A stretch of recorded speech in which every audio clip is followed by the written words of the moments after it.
और इस काल ने इतने ये अज्ञानी संत छोड़ दिए, ये इस भक्ति का, इस मार्ग का विरोध करने पर तुले हुए हैं, क्योंकि वो जनता के हितैषी नहीं, शत्रु हैं, शुरू से ही शत्रु का काम कर रहे हैं। और इस मार्ग में जो बाधा कर रहे हैं परमात्मा के में, तो वो एक घोर पाप को इकट्ठा कर रहे हैं, बाद में पछताएंगे वो। तो इसलिए आप जी का कर्तव्य बनता है कि प्रत्येक प्राणी को, अपने मित्र को, भाई को, बहन को, रिलेटिव को समझाएं, काल के जाल से निकालो उनको।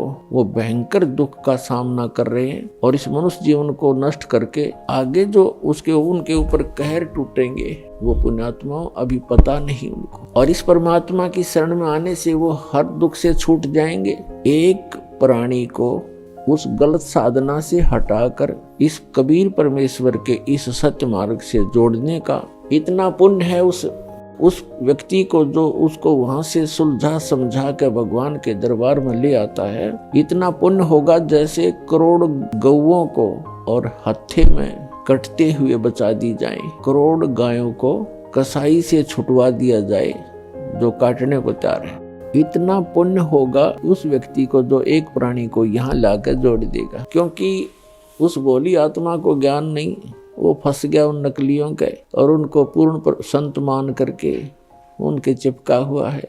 पूर्व संस्कार से चाहे उसको कोई लाभ भी हो रहा है तो वो ये सोच रहा है संत की साधना से हो रहा है। अब संत की साधना का तो इस दास के साधना से तुलना करके पता चलेगा वो ठीक है कि गलत। तो सत साधना ना करके गलत साधना करने से उस प्राणी के ऊपर भविष्य में कितने दुख होंगे। कभी पशु बनेगा, कभी पक्षी बनेगा। आप जी को दास ने बहुत बार दिखाया है महावीर जैन जी की जीवनी, उसमें वो 60 करोड़ बार तो गधा बना, 30 करोड़ बार कुत्ता। पशु योनि के भी इतने लगातार दुख भोगने पड़ते। एक कुत्ते के जीवन 30 करोड़, हाथी के जीवन 60 करोड़, गधे के जीवन 60 करोड़, और फिर जाकर के कभी कोई मानव शरीर प्राप्त होता है। तो उस पुण्यात्मा को जो यहाँ आ गया, उसके ये सारे दुख मिट जाएंगे। उसका फिर पुनर्जन्म या तो होगा मनुष्य का ही, और अन्यथा वो सीधा सतलोक चला जाएगा। दो ही बात है।